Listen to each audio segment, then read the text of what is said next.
നിങ്ങൾ എപ്പോഴെങ്കിലും ഒരു ചെറിയ വിത്ത് എങ്ങനെ ഒരു വലിയ മരമായി വളരുന്നുവെന്ന് ആലോചിച്ചിട്ടുണ്ടോ? ഇതുവരെ ആലോചിച്ചിട്ടില്ല എങ്കിൽ ഞാൻ 2 ദിവസം മുമ്പ് എൻ്റെ യൂട്യൂബ് ചാനലിൽ അപ്ലോഡ് ചെയ്തിട്ടുള്ള പ്രതികൂല സാഹചര്യങ്ങൾ എന്ന വീഡിയോ ഒന്ന് കണ്ടു നോക്ക്. മറ്റൊരു ചോദ്യം, ഒരു തുള്ളി വെള്ളം എങ്ങനെ ഒരു വലിയ പുഴയായി മാറുന്നുവെന്ന് ആലോചിച്ചിട്ടുണ്ടോ? ഇന്ന് ഞാൻ സംസാരിക്കുന്നത് നമ്മുടെ ജീവിതത്തിൽ ചെറിയ ചെറിയ മാറ്റങ്ങൾ വരുത്തുമ്പോൾ അതെങ്ങനെ വലിയ ഒരു മാറ്റം നമ്മുടെ ജീവിതത്തിൽ ഉണ്ടാക്കുന്നു എന്നതിനെ പറ്റിയാണ്.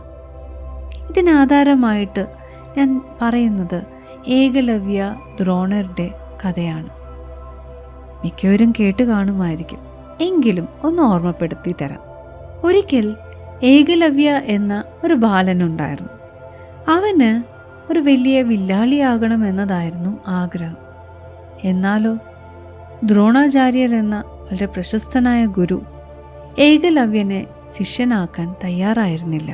അതിൻ്റെ കാരണം മറ്റൊന്നുമല്ല, ഏകലവ്യൻ ജനിച്ചത് വളരെ ദരിദ്ര കുടുംബത്തിലായിരുന്നു. എന്നാലോ ദ്രോണാചാര്യൻ്റെ ശിഷ്യന്മാരെല്ലാം രാജകുമാരന്മാരും ബ്രാഹ്മണ കുടുംബത്തിൽ ജനിച്ചവരുമായിരുന്നു. അതുകൊണ്ട് തന്നെ ഏകലവ്യനെ ശിഷ്യനാക്കാൻ ദ്രോണാചാര്യർക്ക് തീരെ താല്പര്യമുണ്ടായിരുന്നില്ല.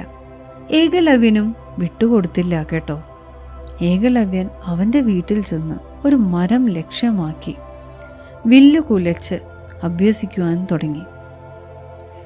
അങ്ങനെ എല്ലാ ദിവസവും പരിശീലിച്ച് ഒരുപാട് കഠിനാധ്വാനം ചെയ്ത് പരിശീലനം അവൻ്റെ ഒരു ശീലമാക്കി മാറ്റുവാൻ തുടങ്ങി.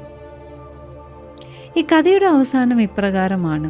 ദ്രോണാചാര്യർ ഏകലവ്യൻ്റെ കഴിവ് കണ്ട് അത്ഭുതപ്പെടുകയും എന്നാൽ അവൻ്റെ ചൂണ്ടുവിരൽ തന്നെ ദക്ഷിണയായി ചോദിക്കുകയും ചെയ്തതാണ് ഈ കഥയുടെ അവസാനം.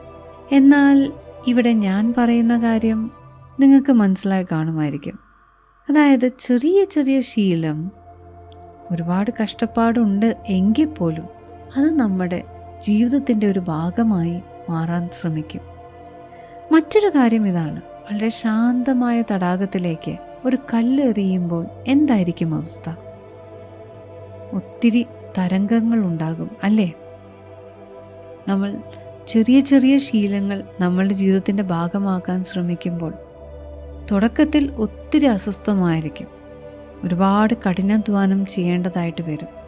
എന്നാലോ മെല്ലെ മെല്ലെ ഈ അസ്വസ്ഥതയും ഈ കഠിനാധ്വാനവും ഈ പരിശീലനവും എല്ലാം നമ്മളുടെ ജീവിതത്തിൻ്റെ ഒരു ഭാഗമായി മാറുവാൻ തുടങ്ങും.